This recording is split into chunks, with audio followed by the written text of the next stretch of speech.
उज्जवल Bharat news crime special report पर आप सभी का नमस्कार। उज्जवल भारत न्यूज में सभी का स्वागत है। विशेष क्राइम रिपोर्ट में सोसाइटी के मेंटेनेंस चार्ज से परेशान एक व्यक्ति ने अपना वीडियो बनाकर आत्महत्या कर ली है। आइए जानते हैं वो पीड़ित व्यक्ति आत्महत्या करने से पहले उसने अपने वीडियो में क्या कहा है और उसके बाद डिपार्टमेंट इस विशेष पीड़ित व्यक्ति के बारे में, इस हादसे के बारे में डिपार्टमेंट क्या कहता है। देखते रहिए उज्जवल भारत न्यूज, देश की प्रखर आवाज। मुख्य संपादक सीमा भट्टाचार्य, ब्यूरो रिपोर्ट विक्रम भाई झाला जी के साथ। देखते रहिए उज्जवल भारत न्यूज। चैनल को लाइक करें, शेयर करें, सब्सक्राइब जरूर करें। भारत माता की जय। जय जय करवी गुजरात। वंदे मातरम। जय भारत। नमस्कार, धन्यवाद।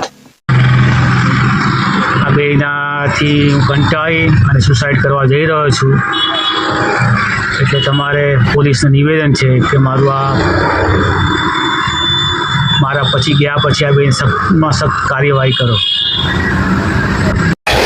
27/1/26 રોજ કૃષ્ણનગર વિસ્તારમાં કૃષ્ણધામ સોસાયટીમાં ભાવેશભાઈ ધીરુભાઈ પટેલ કરીને રહેતા હતા અને એમને સોસાયટીના મેન્ટેનન્સ બાબતે ચેરમેન સાથે ઇસ્યુ હતો। એટલે ચેરમેન સોસાયટીનું મેન્ટેનન્સ માંગતા હતા અને આ ભાઈ આપતા નહોતા। એ બાબતે 27 તારીખે સવારે ઘરેથી પોતાની ગાડી લઈને નીકળી ગયેલા અને દહેગામ કેનાલ પર જઈ તેમણે વિડીયો બનાવ્યો અને ત્યારબાદ એમણે કેનાલમાં પડીને સુસાઇડ કરેલું છે। અને આ બાબતે એમની જે ડેડ બોડી છે એ કડી પોલીસ સ્ટેશન વિસ્તારમાંથી મળેલી છે અને કડી પોલીસ સ્ટેશનમાં અકસ્માત મોત દાખલ કરવામાં આવેલું છે અને આ બાબતે મરણ જનારના પિતાએ કૃષ્ણનગર પોલીસ સ્ટેશનમાં BNS ની કલમ 108/54 મુજબ ગુનો રજીસ્ટર કરાવેલ છે અને તપાસ હાલ ચાલુ છે। આક્ષેપો છે સોસાયટીના જે ચેરમેન છે એમના વિરુદ્ધ આક્ષેપો કરેલા છે પણ તપાસ અત્યારે ચાલુ છે। Thanks for watching UP News.